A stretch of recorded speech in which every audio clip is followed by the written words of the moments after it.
So if we can go back to the debate, health institutions, hospitals, hospices or companies. Philippe de Normandie, Jean-Pierre de Witte, Pierre Gillet, Axel Pagère. If you can come up to the stage, please, and the debate will be moderated by our friend Jean-François Lemoine.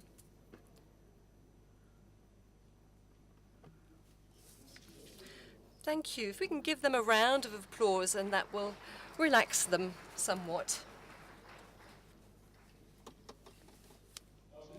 So generally, I'll start the timer so that I don't have the same problems as my predecessor. When I prepare a CHAM debate, I'm usually in a bar. I'm an old presenter, if you like. When I discovered the subject that Guy gave to me, I thought I'd need my 2 arms and 2 legs because I don't want to generate any misunderstanding. Guy is the boss, there's no doubt about that, but I wondered why he'd given me this subject this summer. Health institutions, hospices, or companies. Now, if most of you had to deal with this debate, you would wonder about how to go about it. So I went to the Petit Robert, a hospice, an assistance center for elderly people or people suffering from a chronic disease. How can we take the entrepreneurial side on? So you know his position about public hospitals, but we're going to look at a video that really summarizes very well his opinion.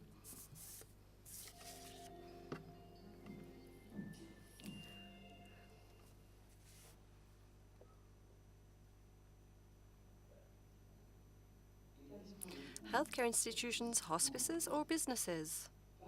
The year is 1195 in Paris. Under King Philip Auguste at St. Catherine's Hospice, 2 nuns take in a poor woman arriving from the provinces. She is entitled to a roof over her head, a bed, and a hot meal. As in all of the so-called hospitals of the Middle Ages, hospitality and charity were the primary motivations in these religious establishments, while medical care was secondary. 821 years later, it's the hot meal that's become secondary. Today, being hospitalized primarily means that you will receive medical care, and if all goes well, go home well again. Is this just a service like any other, delivered by a business like any other, to a customer like another? Not exactly, but like any other business, a hospital is a community of human beings devoted to producing goods. In this case, a superior good, healthcare. A business with staff to manage, cutting-edge services to deliver, revenue to be generated, investments to make, and objectives to reach. A wonderful enterprise devoted to producing healthcare by repairing and relieving the ill and the wounded, which sometimes still resembles a charity organization. While on the 3rd floor, the medical team is implanting a Comet heart in a patient suffering from heart failure. In the emergency ward, on the ground floor, the team is treating a homeless patient suffering from acute alcohol intoxication. Different staff members, facilities, and circuits must be mobilized to respond to 2 very different types of distress, just like any high-performing business. Wouldn't it be logical for hospitals to specialize in cutting-edge care and to transfer basic healthcare to healthcare centers? By trying to do everything, hospitals lose their productivity, although they must, of course, remain a very special type of business that does not involve robots repairing bodywork, but human beings faced with other human beings. So, like every time with these videos, we wonder if there's anything else that we can say on top of what's been said. So an excellent article by Guy Valencien said that we can't welcome people suffering from different things. We have to have different staff members, different circuits. And as he's a great scientist, he says the hospice is over. It's in the past. This is not necessarily shared by all our opinions. First of all, the French must be convinced, like Jean-Pierre de Witte, and this is the feeling of most of our compatriots, that our healthcare system is the best in the world, and with a few reforms, we should be able to get through the problems. And if we believe our Minister of Health, we need to reach some kind of balance. Whether we're in the private or public sector, as Philippe de Normandie says, it's the only representative of the South. We'll be listening to our colleague from Germany who has university hospitals that can actually go bankrupt, including for private groups like his own. Then we've got the director of a Belgian hospital, Pierre Gillet, who will look at the French in an amused way, and if I translate his feeling, he would say that the French have realized that they're heading to the wall, so they're speeding up. Jean-Pierre de Witte, do you recognize yourself in the definition of the hospital for 2016, where we can do everything? First of all, let me disagree with two terms, the term mediocre and the term hospice. Yes, I didn't like that term. It wasn't that I didn't like the term. It might be a little bit pejorative, but I just wanted to underline that. I think we need to correct that value judgment. I've understood that you're putting the enterprise ahead of everything. But I have the feeling, as the manager of a university hospital with 100 million as its budget and 6,000 people, I have the impression that I'm a business head. You're a business head, yes, and I have an institution that makes a profit every year. What's the profit? Well, for all university hospitals, over half university hospitals have a profit, but the other half are in deficit at the end of the year. Let me just correct something. There are some preconceived ideas that I would like to correct. Just two figures.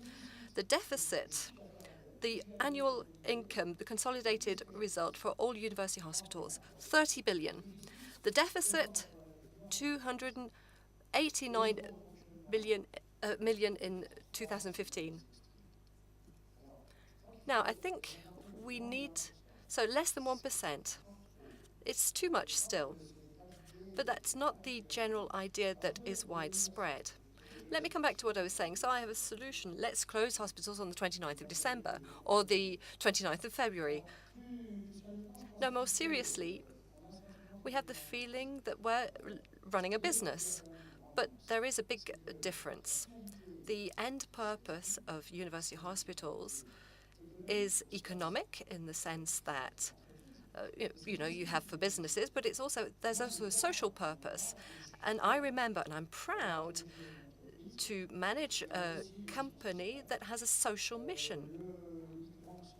Migrants are travelers from the past, poor people. There are also many of them today. 1 million elderly people live below the poverty threshold. And you have prisoners as well. Yes, that's also one of our missions. Now tell me, it's a company, but the only difference is that an entrepreneur with a deficit is kicked out. What about managers of hospitals? Are they kicked out? Well, perhaps we'll come back to that when we hear more about Germany. Well, let's go to Belgium now. Pierre Gillet, what about tramps who come to hospitals or elderly people who can't stay at home in Belgium? Well, your old person who is drunk. No, I wasn't saying an old person. I was saying a tramp.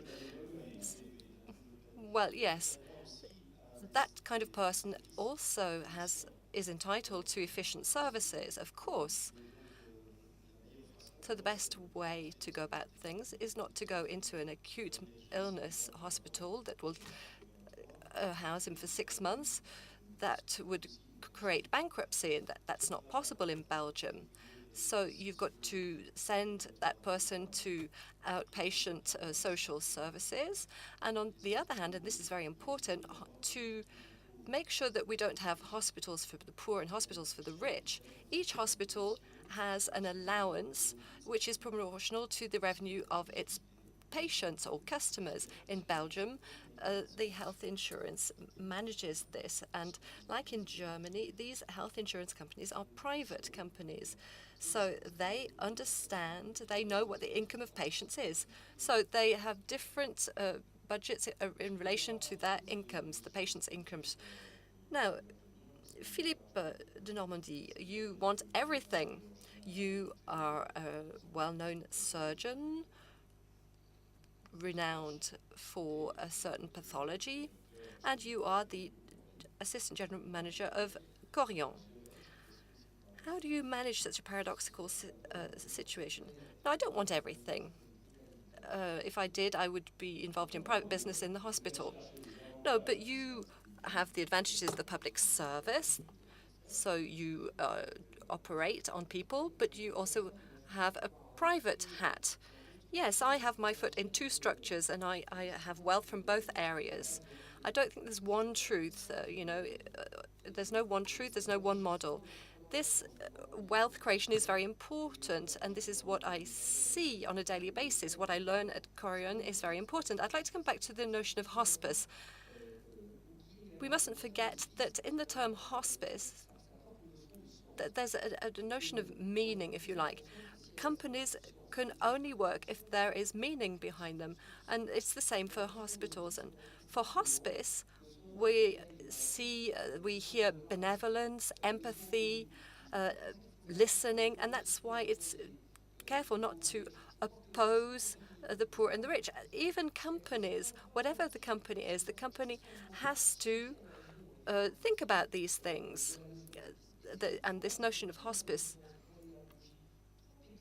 So if we're too economic in the way we approach things, then that means that we have problems, notably recruitment problems. The Swiss have turned away from this initial definition, and so you operate on old people who are poor in the public sector or in the private sector in Korean. We don't have. We only have retirement homes and USSRs. So there are people who are poor who come to our institutions because 50% of our institutions work with people who are on benefits. So what's interesting in the subject is how do we get organized so that we can meet the needs of these people, so that we can provide them with quality service. I was very struck, when you're working with disabled or old people, it's the same thing. We were told that to have profitable activities, we had to work. I think this system shows the devotion, the financing system, the fact that we've lost a certain number of meanings, operating on old people and poor disabled people. It's essential. And this brings me back to the notion of hospice. It raises the question of poverty. Are we talking about financial poverty, or are we talking about poverty because of the illness? So it's this conception that we must think about, and how to accompany people. Now, so how can a university hospital go bankrupt in Germany? That's the next question. But first of all, can I have your opinion on what our Belgian friend has just said, the different revenues, the different systems? Is it something that we're studying in France?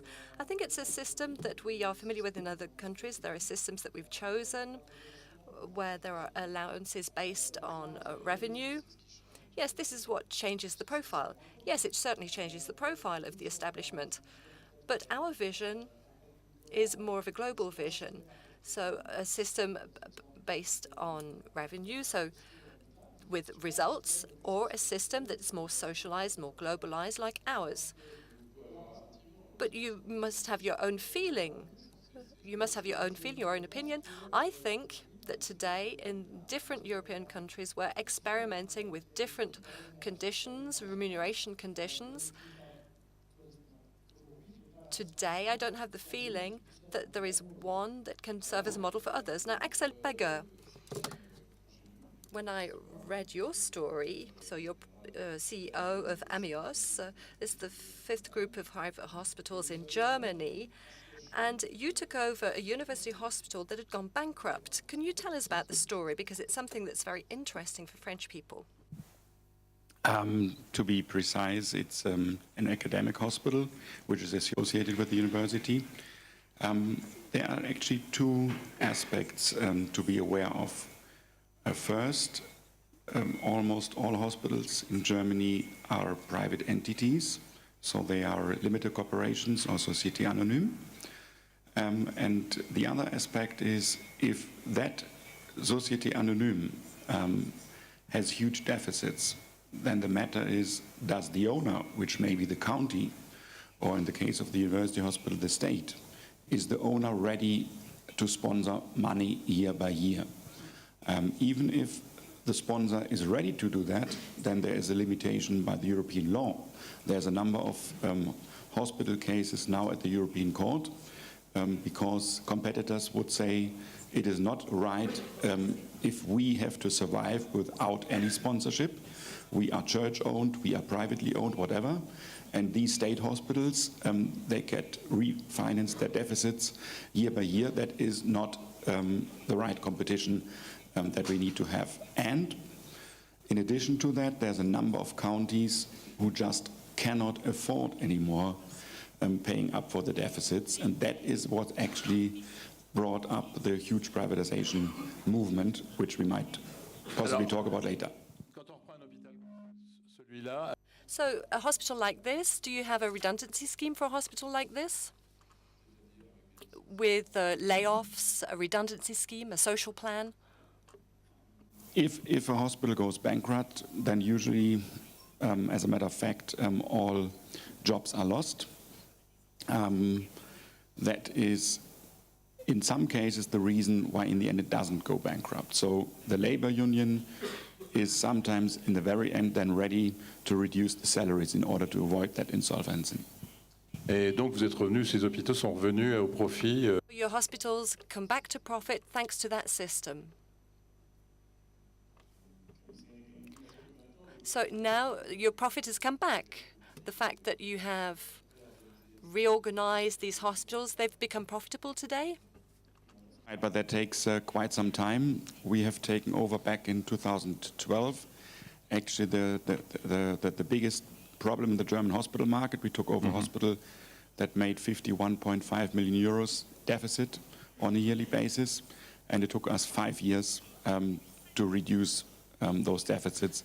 And now it's not profitable yet, but at least we can cover the cost at the moment. Alors Jean-Pierre de Witt, c'est Jean-Pierre de Witt, Germany is wonderland. In France, university hospitals cannot go bankrupt, right? Well, let me reassure you, they can't go bankrupt. First of all, because they're that their health is good, and secondly, so let's pass the hot potato over to our Belgian friend then. Now, let me explain to you that there are regulation phenomena involved. If a hospital has a 3% deficit already, it has to be controlled, it can no longer borrow money, and it is subject to a national regulation authority that's under the Finance and Healthcare Ministry, and it's subject to getting back to a break-even situation. So it looks at the organization and it looks at employment. So we mustn't pull the wool over our eyes. Some establishments have had to axe 300, 400 jobs to get back to that break-even state. So there are control measures. So 300, 400 jobs, yes, I've got some very concrete examples of this, and I'm talking about university hospitals that over the past few years they've had to axe 300, 400 jobs in order to get back to this break-even state. There are huge efforts that are being made. And let me just finish with the organization. There's also another control formula whereby if this establishment doesn't fulfill its contract, it can be put under provisional administration. So people external from the company have all powers to reorganize the hospital. So there are several safety positions that allow us to avoid terrible positions. And mayors will accept to have 300, 400, 500 layoffs in their city when you often know that the hospital is the #1 employer in a city. And that's why we say we never try to impact employment in hospitals. Well, I think that it's not true when you say we don't try to impact the employment. When you have employee costs that go up by 1.7% in a mechanical way each year, and you have the income dropping by 1.65%, you have to reorganize in order to generate savings. But it's important to turn these to jobs that weren't very efficient, that weren't focused on health care. We want to have jobs that focus on these. So these people who get fired end up in the streets. No, so the employees are often in the streets complaining about their conditions. They're not talking about being laid off. We hardly ever hear about reductions in staff in hospitals. Well, it's because we're trying to adapt with consultation and dialogue in the hospitals. So you need to talk to the communication manager of these university hospitals, I guess. So in Belgium, there have been redundancy schemes. How many people have you laid off? Well, in 1993, we had a significant crisis in our university hospital that obliged us to lay off 300 people, including some doctors. And we're a pure public player. We're a university hospital, depending on the education ministry. Well, we're lucky or unlucky, people would think. In 1991, education was regionalized in Belgium, and the French people of Wallonia didn't have the budgets, so they didn't have enough money to pay for the deficit. So they made us an independent organization. It's not because you're private or public that you can solve the problem.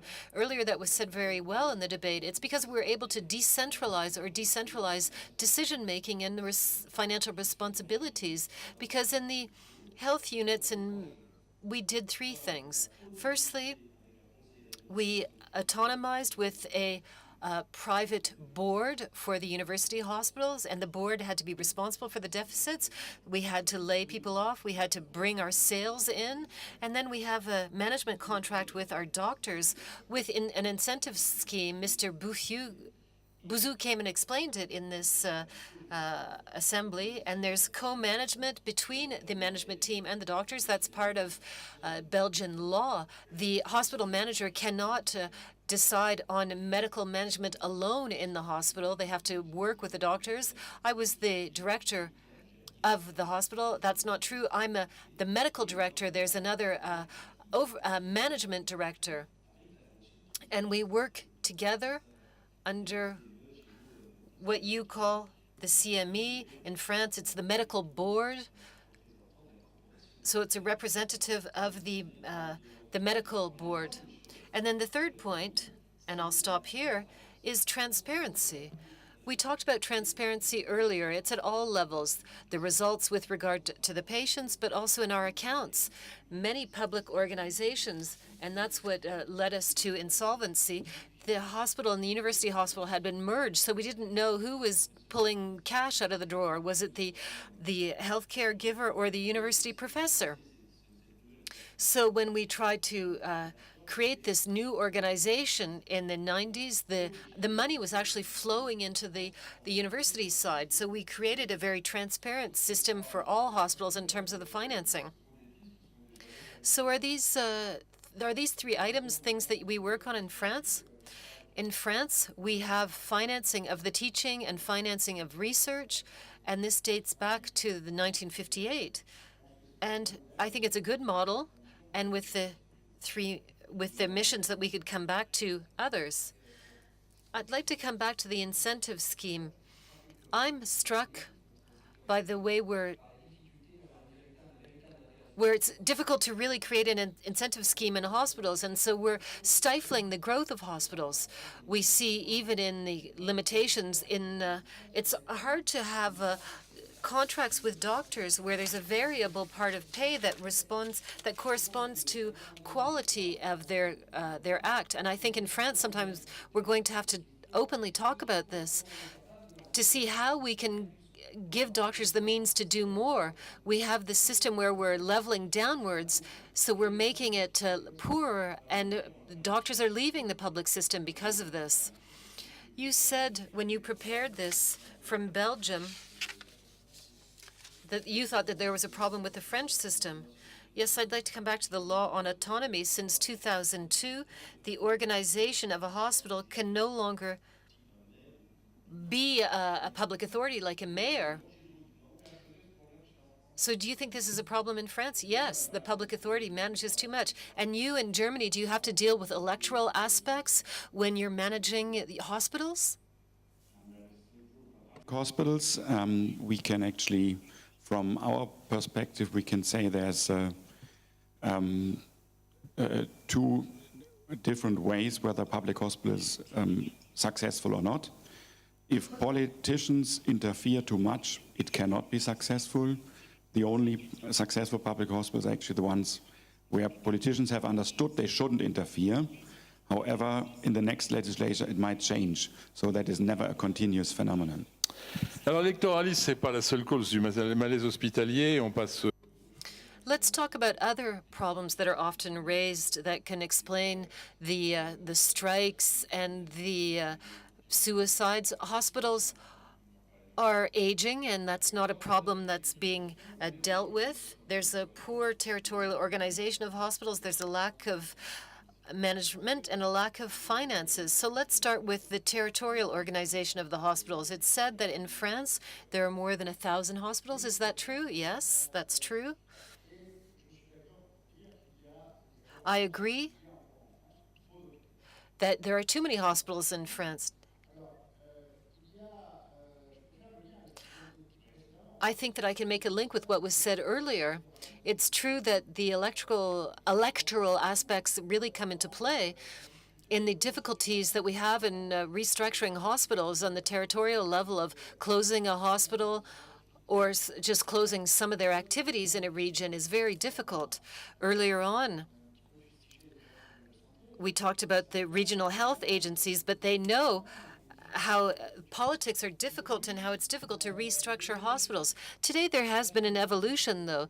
There's the creation of the territorial hospital groups, so there are 135 of these, 135 organizations that have to manage healthcare in their region or their territory. So they're trying to merge the activities of the hospitals in their region, and I think that's a positive point. In the optimum number of hospitals, has this been calculated? Well, can't give you an answer about that, but there were some studies that have been carried out by the Geographic Institute in Lyon, and they said that 150 to 170 hospitals.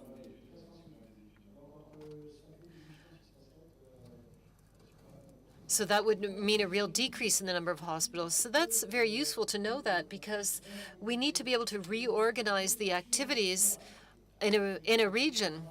It's not knowing whether we do everything at the same spot. We need to offer all the services to the population, but not all in the same spot, in the same hospital.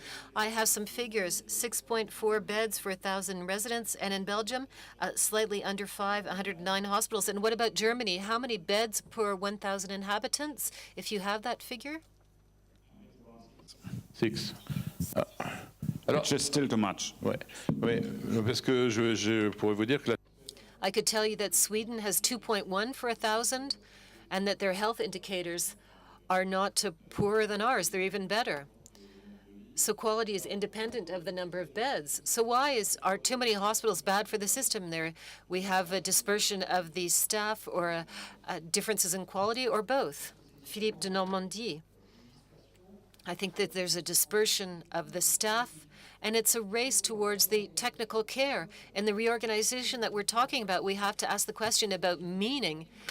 Are we talking about health, or providing health care? And the organization of our hospitals and our financing, be it public or private establishments, we're looking at technical care. Our tarification systems are based on the technical care. And so the worse it gets, the more technical it is, the more money I'm making. We're not in a virtuous system, and that's a problem when we talk about the regions. But let's stop kidding ourselves until we can really merge the envelopes in a regional manner to have a real organization where we have complementarity. We will not succeed if we don't do this, because everyone will be working in silos with their technical treatments. Could we have excellent level hospices that would get rid of the negative aspect of this term? Yes, let's look at prevention. There's a huge field in prevention where we're also dealing with long-term pathologies. If we're caring for long-term pathologies, that we see this with the elderly, it can weigh very heavily on our medical organizations. Our GPs, with their in their proximity, can they start taking care of these pathologies? And then the technical plateau needs to be organized in a specific way in the hospital. But we have a very monothematic vision of technical care. If I wanted to be provocative, we have two-speed medicine. If you're poor and don't have money, you go into a small local hospital, and if you're rich, you go into a big technical center. Is that the vision that we have of medical treatment in France? Well, even in the excellent hospitals, we are treating poor people. I think inequality is more on access to information and access to the networks, and this comes back to the question, how in future will we be able to give all of the people access to correct information and access to correct long-term care? Let me continue to be provocative. Are we doing not enough work in the small hospitals, and are the people in big hospitals being overworked? I think we really need to recognize all the great work that's being done by all the healthcare workers. You're trying to talk about burnout. I never mentioned burnout. I said that there were strikes. Well, all you have to do is look at the TV. You see there are strikes regularly. I've seen more strikes at Air France this year than in the hospitals. I don't think that you should use that as an example. All right, let me restate this. Are there exhausted people in the big hospitals, and in the small hospitals people are they're twiddling their thumbs, they don't have enough to do? I think in the big hospitals, they have a very difficult job. Why is it a difficult job? Well, it's difficult because these public hospitals now have to take care of all of the on-call work that the GPs have stopped doing. So that is a real problem. In the big hospitals, there are elements that come in and disturb. Some disciplines are running a demographic deficit in terms of doctors. And a radiologist or anesthesiologist in these big hospitals is much more difficult because there aren't enough of them, and they have a high workload. And I also think that we have to look at the disciplines where they have on-call and the ones where they're not on-call. Not all medical activities are the same. Look at young doctors today. They're avoiding certain disciplines where they have to be on-call, and they prefer ophthalmology and those types of fields. So I think that people work very hard in hospitals. Look at the ER, for instance. Well, we'll come back to the ER later. In the small centers, I think, especially if they're dealing with the elderly, the work being done is very important. It's less medical, but they're having to look at the entire care of the patient, and that's very heavy, and the financing is insufficient. And I think we have to recognize that caring for the dependent elderly person today in France is insufficiently financed. There's a fifth risk there. So of course I recognize the medical professions. I studied medicine, and it's because it was a very difficult job that I became a journalist. So Pierre, would you like to add anything? Well, to come back to your question, there are no small and big hospitals anymore in Belgium. Oh, well, that's not the case in France. I'll let you visit a few French ones. In Belgium, we're trying to reach a system where the small, the big, and the university hospitals all work together. So with the same budget. And so the university hospital in Liège, we have GPs that are integrated into our structure. And as the integrated care experience in Germany, where you have generalists and specialists that are working together to manage healthcare from end to end. So we have a network with 19 hospitals, from very small ones in the countryside.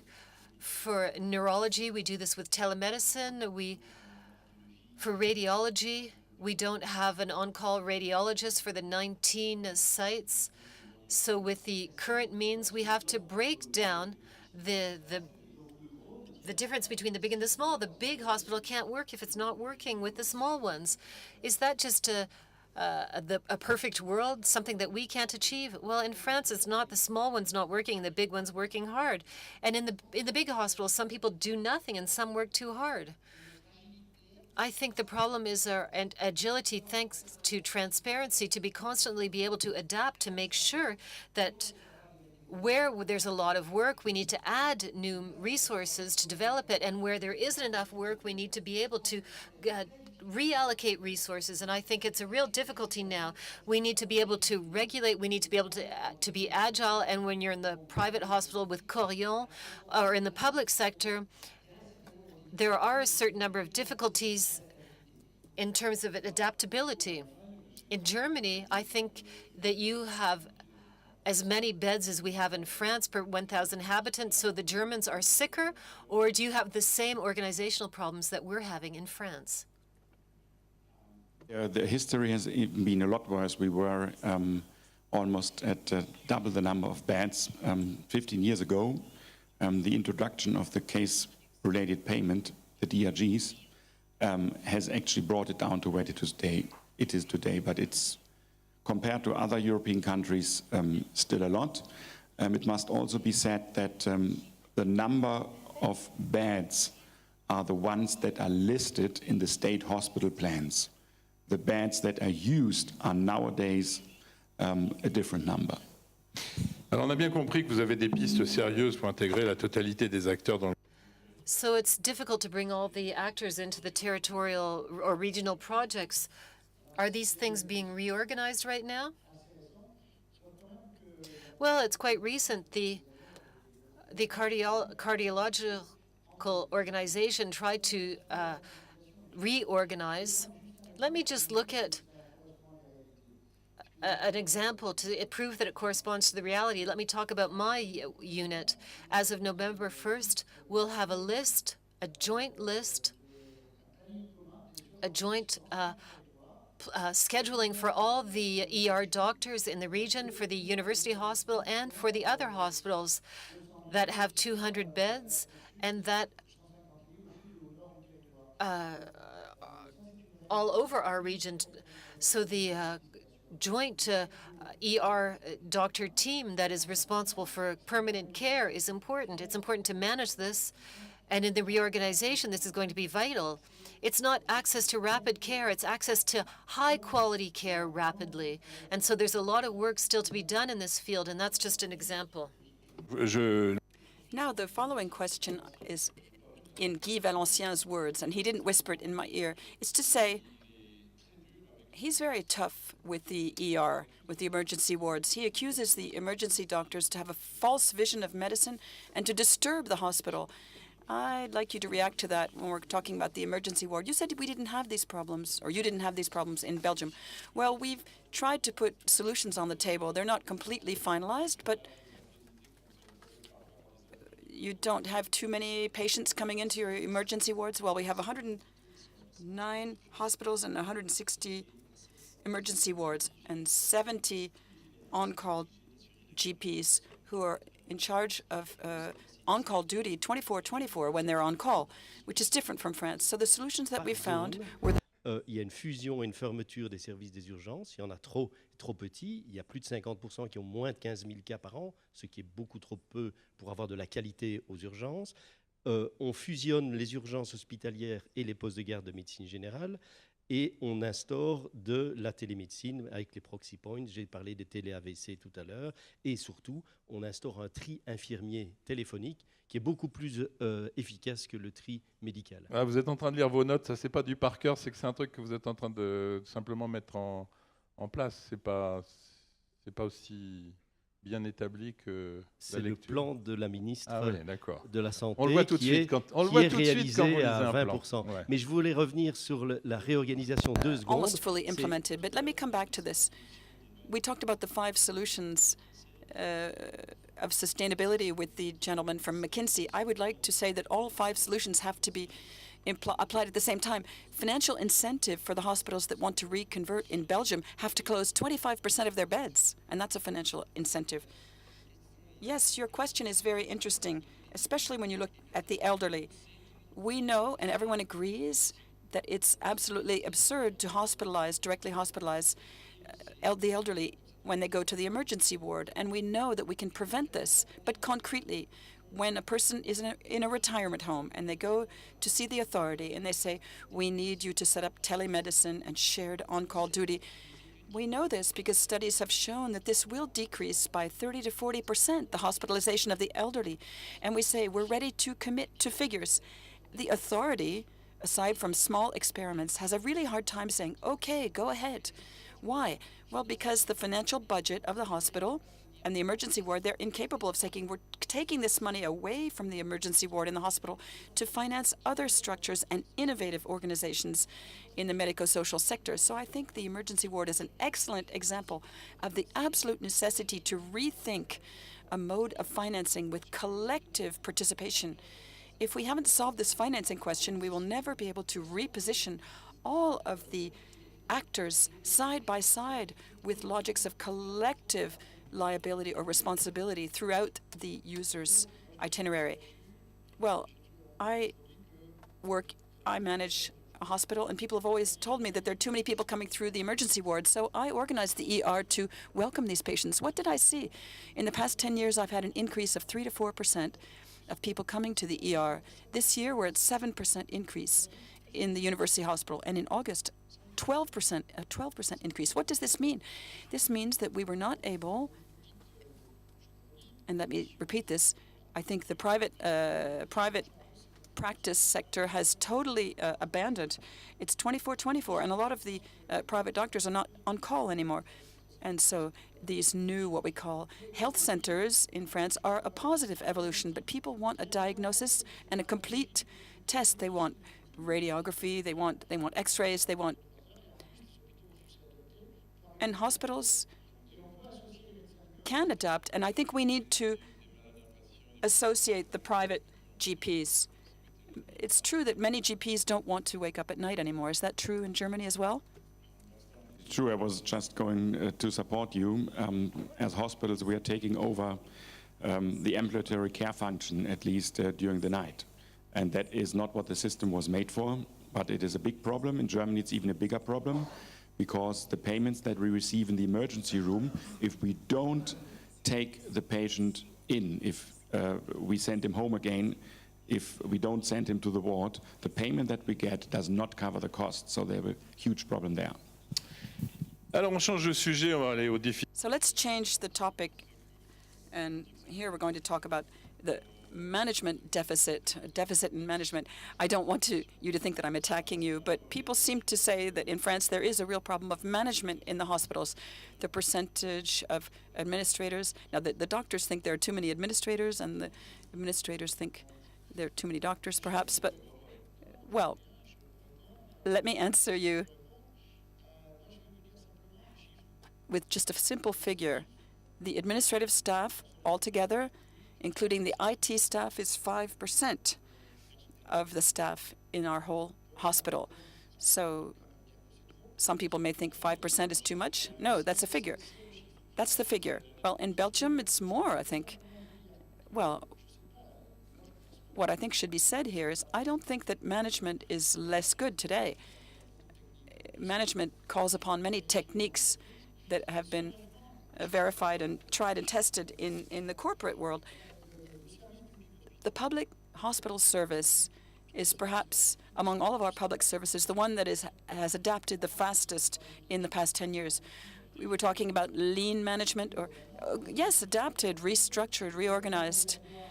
If you look at ambulatory care, there was nothing 7 or 8 years ago, and now we're at 45%. It's not sufficient, but we are going in that direction. So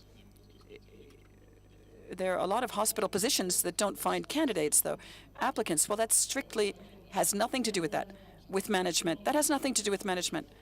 When you ask a doctor why they don't want to work in the hospital, all of the ward managers, the doctors, will say that they have too many administrative tasks, and that's why they don't want to work in a hospital. Well, the large majority of medical disciplines, there are medical staff working in these disciplines. Now, 20% are again concentrated in certain areas where we don't find enough applicants. In my hospital, I'm lacking doctors. Yes, I'm lacking radiologists, not just because of my management. Perhaps if they were paid a little better, we could attract them. I don't have anesthesiologists. If I have a hard time finding neonatal resuscitation staff, this is all linked to on-call duty, and people aren't necessarily paid enough. It's not just only a financial problem. There are many reasons. There are always many reasons. There are financial reasons, and you have to be courageous to say this, but you're also correct. Let me just add 2 words. Yes, indeed, there is too much bureaucracy, and I agree. There are too many administrative tasks. And this simplification has not yet impacted the hospital. And the second thing that's important in terms of how the doctors are distributed is, I think that if some don't want to join the hospital or be hired at the hospital, it's because they had hopes, high hopes. They've reorganized. They've worked hard. People told them to take this ambulatory change, and people said, then you will earn less, 1% less every year. Despite all of this, I think people are tired, they're discouraged, they're lacking hope. We lack visibility. I heard that this morning. I'm a general manager of a hospital, and I'm managing by looking in the rearview mirror. I have no visibility. I have my budget in May, and the year's already started in January. And the people who should be giving you visibility, who are they? Well, they're the public authorities. Public authorities. I don't see why. And I agree with what was said this morning. People said there's an annual financing law for our healthcare system. Why don't we have at least a 3-year law with prices, and then we could have some visibility? And that's where I agree with our friends from the private sector. Now, Philippe de Normandie. Well, in terms of management, I would like to highlight 2 or 3 points. When I left the public hospitals, I was the president of several professional councils, and then I thought I would be in a structure where the poor performers would be kicked out. But actually, the most important thing in a company is to keep talent. And to retain talent, you have to be very imaginative. The difference between hospitals and a business, and I think our many colleagues will agree with me, is that in a company, people feel a certain freedom more than in the public hospital system for many reasons. It's complicated to retain talent. And I think the real challenge of management in our structures, whatever they are, is to have this imagination to retain talent. And even more so with the feminization that we're seeing, we're going to have to rethink the way we recruit people. The person who wants to work hard and develop their activity, they also want a good working environment. And the second important point in terms of management is the possibility to have career paths and career evolutions that are independent, possibly, from these pigeonholes that we were in. We see that our system still has these silos and pigeonholes according to our origin. It's very difficult for a nurse or a doctor to become a hospital manager. In the private sector, we have many examples of this flexibility. I'm not saying it's better or not, but I think this is close to what you're saying. Because we lack freedom and flexibility, this forces people to remain in these pigeonholes, and they lack respiration, they lack freedom. We need to add more freedom to our management. Do you think this is the same, this bureaucracy in Belgium? Yes, partially, but I think thanks to this autonomization program, a little bit less. But to come back to the administrative staff with respect to the caregivers, I think that's a syndrome of the copist monks. They kept on writing, although printing had been invented, and they were used. And in many hospitals, we've kept too much administrative staff, although many processes are now totally computerized. So I think we do need to succeed in reaching a certain flexibility. A medical secretary no longer types a letter. She should be the coordinating people's stays in the hospital. In Germany, you have the reputation of being champions in management. Are you surprised to hear what your neighbors are saying from Belgium and France, or do you have the same bureaucracy problems? I think we're all dealing with the same topics and same problems.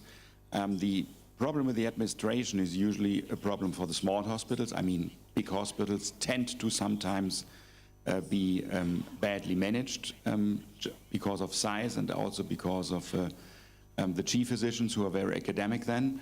But the real problem with administration is in the small hospitals. If you have a hospital, let's say, with 500 beds, to make a very simple example, you need 5 technicians. Actually, no, you need 4 technicians, sorry about it. If you have a hospital with 350 beds, you need 3.5 technicians. If you have a hospital with 300 beds, you need 3 technicians. If you have a hospital with 200 beds, you still need 3. Avec une With 100, calculatrice, you still need 3. And that is why, as a chain, we have the advantage to regionalize. Il faut une bonne basically, all the calculatrice en Allemagne, je administration comprends bien. we take out of the hospitals and put into the region. There's no reason why there should be anybody else apart from the physician and the nurse and the physiotherapist and so on in the hospital. Pourquoi vous n'avez pas privatisé tous les hôpitaux en Belgique si ça se... Why didn't you privatize all of the hospitals in Belgium if it's going so well? Well, as I said earlier, the question is not private or public. That's not the main issue, because it's going very well in the public hospitals. If they're not under this dependency of the mayor or the public authority, and they have the financial responsibility at the lowest level.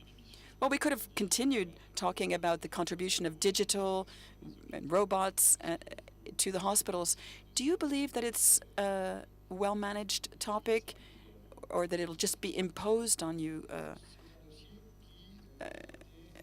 Well, it is an issue that I think has been very poorly managed, the digital issue. We have fallen way behind. I'm lucky to travel around the world, and when we go to other countries such as Japan, we realize that the digital revolution has been underway for a long time now. So I really believe that we are already in the hospital, we must recognize, in a fairly conservative environment, and we've undergone quite a revolution from the oral to the written, and now we have to get rid of paper and move on to a digital culture. And I believe that there is a real awareness of this. I think it will be a huge evolution that has already started, but that will be accelerating, just like robotics. Look at the introduction of the surgical robots. We were worried today, and yet many surgeons recognize today the quality of the support that it can contribute for the patient. Philippe, do you have the impression that this private sector is more dynamic in this respect? I think the private sector is dynamic in the sense that if you're not performing well, you won't be attractive. So let me discuss that topic of the problem of usage. Look at telemedicine, for example. We see full well that the technology has often been ahead of the usage. And what we really need to do now with respect to these new digital technologies is start again by looking at the usage. And if we rework on the usage, we can have support, because then people can really see the advantage of the system. If telemedicine is not being used, it's because people were glorifying themselves to say how useful it was, but they didn't really look at the practical usage. We need to look at the comprehension of the usage. We've been working a lot in terms of design. I know people in Strasbourg are also working on design. If you work with people in design, is redesigning this notion, rethinking the notion of usage, and then design the technology based on the usage. And then you can convince people that the service is positive, instead of saying it's going to replace or be to the detriment of jobs. There's a debate that we're hearing a lot, is that we have to change topics. So now we're going to talk about money. That'll wake everyone up. So finance will be the last topic in our debate. So the word profitability of healthcare, that's an obscene expression in France. Does that shock you to hear that? Profitability in Belgium? Well, I can't speak on behalf of the entire country of Belgium. Obviously, yes, the King of Belgium could do that perhaps, but yes, profitability is mandatory in hospitals in particular. But you're not shocked by this, to say that healthcare should be profitable? Well, it doesn't shock you? No. Well, aside from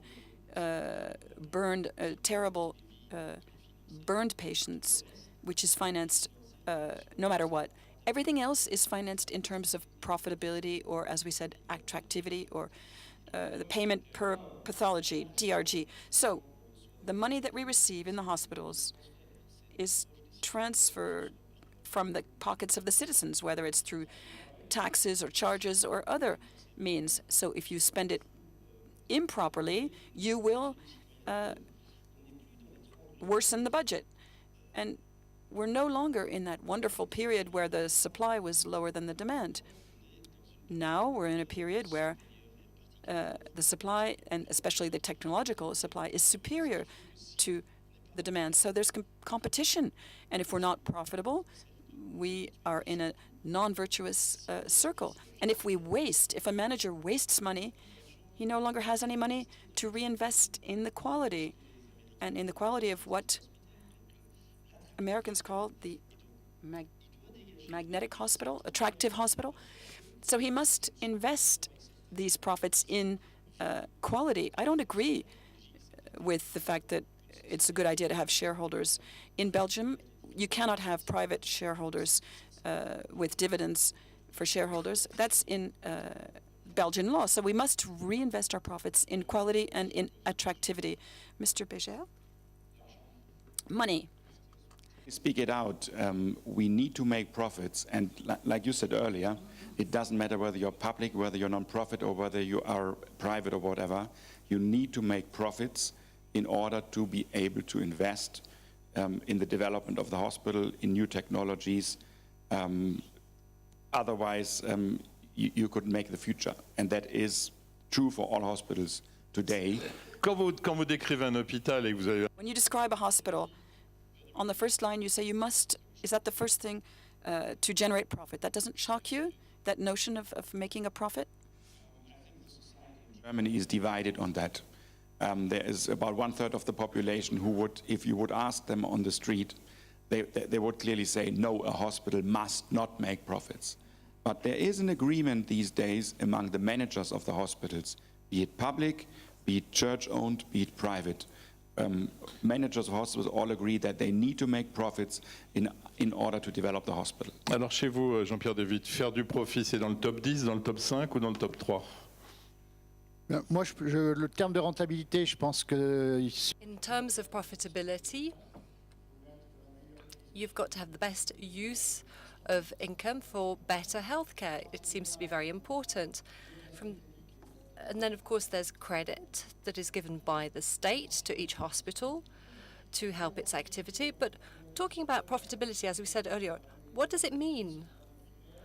The prices are not real prices. They're rates that are regulated. It's very difficult. So it's our usefulness that we need to talk about. As a director, zero deficits, that's my objective. Using the money that I have as best as possible. So I said that I had profit, as I said. It's very important. What is important for a university hospital? It's to finance innovation and research as well. We mentioned that this morning. In the tariff rates, we don't take that into account today. So we've got to find internal productivity gains in order to invest better in research. So you're playing with the term of manager and entrepreneur. So sometimes you're a manager and sometimes you're an entrepreneur. You're playing with those two terms. I understand that as an entrepreneur, it's important to finance research, and companies that don't do that don't do very well. Yes, I'm a manager who is an entrepreneur every day. I believe that it's essential to have this dynamic vision. And I think that we need to give a little bit more freedom to public hospitals so that they can really be entrepreneurial. And I can take other examples. I understand what the professor was saying, for example. It's very difficult to look at those who work and those who do jobs. Now, there are agents who come and work in research, etc., but we don't know how to let go of people in the hospital. We don't have that room of maneuver. So getting the status to change, that's something that we need to think about as well. So why not have a collective public health center? So we'll ask a professor to comment on this. I think there's a term that we haven't used, and that's the notion of performance. Because at the end of the day, performance, it's about quality, but also using money properly. Now, talking about profit, it's a question of meaning. If we explain that making profit makes it possible to have innovation, what patients want, what families want, well, it means that we allow them to be more interested in what's happening and to benefit from the profits. So we can say this clearly. It's the same problem for hospitals. Considering that we have an obligation to use money properly, but give meaning to that which is noble, the meaning of the hospice, for example, everybody can understand that. And I think that once we've done that, everybody will buy into the idea. It's a big revolution in our mindsets that we need. So the shareholders and the public services and the state, they're not the entrepreneurs. No, the shareholders are all the patients, we might say it that way. Yes, that's we had a good score. Juste sur la Belgique, parce que Coming back to Belgium, you know, you can't have companies in the healthcare system. In Belgium, there is this possibility. You can have private companies where the first operator is in Belgium, and there's more room for maneuver. Is there any other choice to make hospitals other than profitable in the future? The French system, we feel that it's got to the end of its possibilities. This is what we've been hearing. Has it really got to the end of its possibilities? So profitability, is it not now that we need to take into account, more so than in the past? Yes, of course, the national context is such that we have to do this. It was said this morning, we've got limited growth of the GDP and greater healthcare expenditure. So it is our duty to find savings, and I think it will be useful. Then, of course, there will be other aspects to be taken into account. The number of beds is important. Outpatients it will be important. We'll not have a need for so many beds. Telemedicine, it's not even financed yet, but it can generate savings. But we need to opt for it. So there are avenues that we can explore in order to modernize things. It's not contradictory. We also need to pay GPs better, so that people don't go to hospitals systematically. Yes, I think GPs need to be paid better. Perhaps hospital doctors need to be paid better. And what about the other people, the other staff in hospitals who don't earn that much? They need to be rewarded properly. They're all very useful for society. But the problem of remuneration, I think it's really something that has to be looked into. Remuneration has to be increased. But above all, let's stop opposing hospital and centrism and general practitioners, private practitioners. We need to get out of that dilemma. Okay, we'll draw this to a conclusion now, because we want to hand over the next debate because it needs a little bit more time. And I think we've got to the end of our discussion anyway. So the real title, public hospital, not an obligation to do everything. Should that not have been a better title? No, there's no reaction there from everybody. Okay, so we'll move on to our conclusion then, a different conclusion. So hospices and companies, we're not talking about antonyms. No, hospices give meaning to healthcare centers. So what about our friends from Europe? Axel Pegger, what do you envy about the French system? He's going to say nothing, I expect. What do you envy about the French system? What makes you jealous? C'est brutal, hein, celle-là. The high percentage of private hospitals. Bon, voilà. Pierre Gillet, what's your comment? Can we have something more?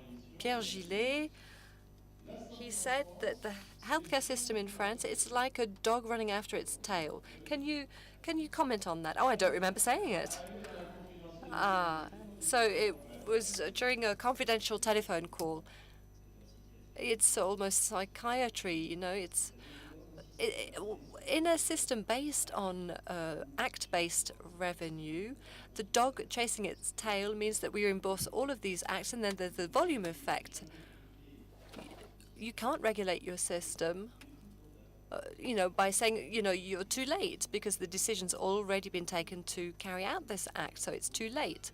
You've got to have capitation-based systems, systems with healthcare paths, with remuneration, and profit sharing that is much lower down in the decision-making chain, much more decentralized, but also that you've got to leave them be as well. You've got to let them do their job. And this is what we see in Belgium as well. It's that kind of vanilla slice for the administration, and yet there's centralization. We want to have more decentralization, but we want to keep the administrative tool of centralization. So we're doing both things, and so it's like the Titanic. It's very difficult to move the lines. Jean-Pierre de Witte, you found that we were too severe in our questions and comments, maybe. No, absolutely not. Perhaps there are too many preconceived ideas being expressed. But what I want to say above all is that we need to think about the financing of our healthcare mode. When the financing law today plans for budgets that are separate between private practitioners, hospitals, public hospitals, private hospitals, I think that we're not really encouraging teamwork and taking care of patients along their healthcare path. We've talked about innovation. We mustn't forget that chronic diseases represent a considerable share of expenditure and will do in the next 10 years. So we need to think about that, and we need to work hand in hand with all the other sectors. And the public hospital has a role to play. Asking public opinion, I think the public opinion is for that system. So the demonstrators from Poitiers will be arriving, the nurses from Poitiers. Here they come. No, that was a joke. Okay, I'm going to borrow Guy Valencien's conclusion. He gave a very good diagnosis. He did a very good diagnosis that was published. He said, the values that the hospitals have to report, they have to earn so that they can reinvest, so that they are moral establishment. Instead of being dependent on subsidies, they have to be based on more critical and economic factors. Who might contradict that? Who would like to contradict that, this conclusion? He's very good, is Guy. Okay, well, in that case, let's close the debate. If you'd like to give our guests a round of applause. Thank you, Guy. Thank you to his team for organizing this fantastic event. I was a bit worried about moderating the debate this year, but the crowd is still there, and we have the journalists as well.